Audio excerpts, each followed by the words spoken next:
Les Fiscales, l'émission qui fait le tour de l'actualité fiscale. Bonjour à toutes et à tous, bienvenue dans cette nouvelle édition des Fiscales de KPMG.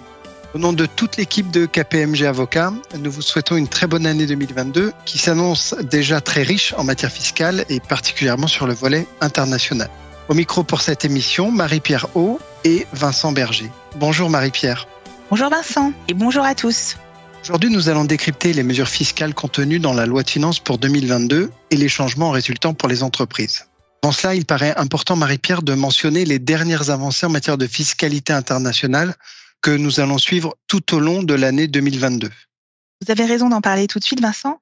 Le 20 décembre 2021, l'OCDE a détaillé les règles qui vont permettre la mise en place à terme au niveau mondial d'un impôt minimum de 15%. Le 22 décembre, ce modèle a été transcrit dans une proposition de directive européenne qui, après son adoption, devra être transposée cette année dans l'ordre juridique de chaque État membre et pour une entrée en vigueur en 2023. Si je comprends bien, nous pouvons d'ores et déjà nous attendre à retrouver ce sujet dans une prochaine loi de finances. Exactement. Et les plus impatients d'entre vous peuvent écouter ou réécouter notre émission du 8 juillet dernier dans laquelle nous décryptions les grandes lignes de cette réforme fiscale historique. Revenons au sujet qui nous intéresse aujourd'hui, la loi de finances pour 2022. Elle a été adoptée le 15 décembre 2021 et publiée au journal officiel du 31 décembre. Nous avons choisi de vous présenter les mesures les plus impactantes en matière de fiscalité directe. Bien entendu, vous retrouverez sur le site de KPMG Avocats l'analyse détaillée par thématique de cette loi de finances. Par exemple, les mesures en matière de TVA, de douane et de fiscalité énergétique ou encore le plan pris en faveur des travailleurs indépendants, ainsi que les mesures portant sur la fiscalité des actifs numériques. Notons en premier lieu que, comme s'y était engagé le gouvernement, la trajectoire de la baisse du taux d'impôt sur les sociétés n'a pas été modifiée. Ainsi, à compter du 1er janvier 2022, le taux normal de l'impôt est passé de 26,5% à 25% pour toutes les entreprises sur la totalité de leurs bénéfices hors contribution sociale éventuelle. La mesure la plus significative de cette loi de finances pour les entreprises concerne les flux de redevances et de dividendes dans l'Union européenne.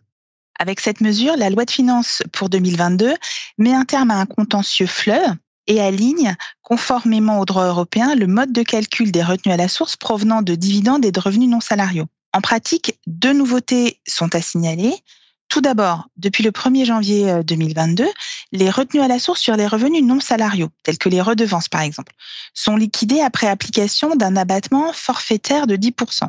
Et si les charges réellement supportées sont supérieures à ce forfait de 10%, un complément de restitution pourra être obtenu a posteriori. Cette mesure s'applique seulement aux bénéficiaires qui sont établis dans un État membre de l'Union européenne ou de l'espace économique européen et sont exclus les bénéficiaires établis dans les États tiers à l'Union européenne. Seconde nouveauté, pour les retenues à la source, cette fois sur les dividendes. Il a été instauré une procédure de restitution a posteriori par laquelle l'excédent de retenue à la source remboursable va être calculé après prise en compte des charges d'acquisition et de conservation liées à ces dividendes. Qui peut bénéficier de cette procédure de restitution ? Ça dépend. Lorsque le bénéficiaire des revenus est établi dans un État membre de l'Union européenne ou dans l'espace économique européen, il peut en bénéficier, sans autre condition. S'il est dans un État tiers, il ne sera éligible à cette procédure que pour la retenue à la source sur les dividendes, à condition qu'il soit toutefois pas dans un État non coopératif, et seulement si la détention capitalistique dans la société distributrice ne lui permet pas de participer de manière effective à la gestion ou au contrôle de celle-ci. Il y a deux principales conditions qui sont nécessaires à cette restitution a posteriori. C'est d'une part que les charges d'acquisition et de conservation des revenus auraient été déductibles si le bénéficiaire avait été situé en France, et d'autre part que les règles d'imposition dans l'état de résidence ne lui permettent pas d'imputer la retenue à la source, l'objectif étant d'éviter une double déduction à la fois dans l'état de résidence du bénéficiaire et une autre fois en France. C'est donc une bonne nouvelle pour les entreprises. Oui, d'autant que la loi valide implicitement le fondement des demandes de restitution pour les revenus versés avant le 1er janvier 2022. Donc les entreprises ont tout intérêt à identifier un éventuel droit à restitution antérieur à 2022. De bonnes surprises sont peut-être à attendre. Toujours en fiscalité internationale, la loi de finances transpose la directive DAC7 qui instaure un dispositif harmonisé de déclaration et d'échange automatique entre les États membres d'informations relatives aux revenus générés via les plateformes. Concrètement, que prévoit cette mesure ? C'est également l'une des mesures à retenir de cette loi de finances. Pour résumer, à compter de 2023, Un opérateur de plateforme qui permet par voie électronique à des utilisateurs résidant de France ou d'un autre État membre une mise en relation directe ou indirecte en vue de la vente d'un bien, la fourniture d'un service par des personnes physiques, de la location d'un mode de transport ou d'un bien immobilier, va devoir souscrire auprès de l'administration fiscale française une déclaration relative aux opérations qui sont réalisées par son intermédiaire, par les vendeurs et les prestataires de ces services. Il sera également tenu de fournir aux utilisateurs, cette fois, une information sur leurs obligations, notamment fiscales. L'idée, vous l'aurez compris, c'est de pouvoir transmettre des éléments sur les revenus imposables à l'état de résidence du vendeur ou du prestataire ou à l'état où est situé le bien immobilier. Devront par exemple être déclarés à l'administration française l'identité de l'opérateur, l'identité du vendeur ou du prestataire, le montant de la transaction, le nombre des transactions et l'adresse des biens immobiliers loués. On comprend aisément qu'en pratique, l'effectivité de cette mesure va supposer une collaboration accrue entre les vendeurs ou prestataires et les plateformes. Ces nouvelles obligations entreront en vigueur le 1er janvier 2023 pour permettre une mise en œuvre effective et notamment la phase de collecte des données et probablement les adaptations informatiques qui seront nécessaires. La déclaration sera souscrite par voie électronique au plus tard le 31 janvier de l'année suivante, soit le 31 janvier 2024 pour les opérations réalisées au cours de l'année 2023. Que risquent les opérateurs de plateforme en cas de non-respect de ces obligations, Marie-Pierre ? Alors, les infractions, elles seront passibles d'une amende forfaitaire plafonnée à 50 000 €. Mais cette amende, elle pourra être également accompagnée d'une publication sur la liste dite des opérateurs de plateforme non coopératifs. Donc, des sanctions à la fois financières, mais également qui pourraient affecter la réputation de ces plateformes. Il faut donc anticiper et se préparer dès à présent. Sur un tout autre sujet maintenant que nous avions déjà évoqué sur ces ondes dans le cadre de la loi de finances rectificative pour 2021, des aménagements ont été apportés au mécanisme du report en arrière des déficits. En 2022, le dispositif de report en arrière des déficits est modifié s'agissant des modalités de détermination du bénéfice d'imputation. En effet, jusqu'à présent, les réductions d'impôt n'impactaient pas ce bénéfice d'imputation, à la différence des crédits d'impôt. À compter des exercices clos le 31 décembre 2021, la fraction de bénéfice qui correspond à l'IS acquitté au moyen de réduction d'impôt sera également exclue de la base d'imputation du report en arrière. Et ça concerne notamment la réduction d'impôt mécénat. Un autre thème que nous souhaitions aborder aujourd'hui, c'est celui de l'innovation. Quelles sont les mesures fiscales prévues dans ce domaine ? La loi de finances pour 2022 instaure un crédit d'impôt pour les entreprises ayant conclu des contrats de collaboration avec des organismes de recherche et de diffusion des connaissances, un crédit d'impôt qu'on pourrait appeler CIRCO, crédit d'impôt pour les opérations de recherche collaboratives. Ce nouveau crédit d'impôt s'élève à 40% des dépenses facturées par ces organismes de recherche et de diffusion des connaissances, dépenses facturées dans le cadre d'un contrat de collaboration conclu entre le 1er janvier 2022 et le 31 décembre 2025. Le taux du crédit d'impôt sera même porté à 50% pour les entreprises qui satisfont à la définition de PME communautaire. Précisons également que les dépenses facturées seront retenues pour l'assiette du crédit d'impôt dans la limite globale de 6 millions d'euros par an. La création de ce dispositif, finalement, compense la suppression pour le calcul du crédit d'impôt recherche du doublement des dépenses sous-traitées à des organismes de recherche publics.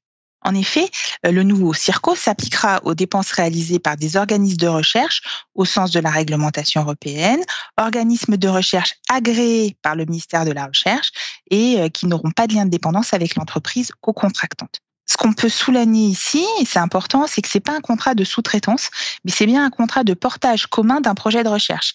Et donc, à ce titre, les prestations réalisées doivent être facturées au coût de revient. Et autre particularité, les droits de propriété intellectuelle qui résulteront de ces travaux de recherche ne pourront pas être attribués exclusivement à l'entreprise.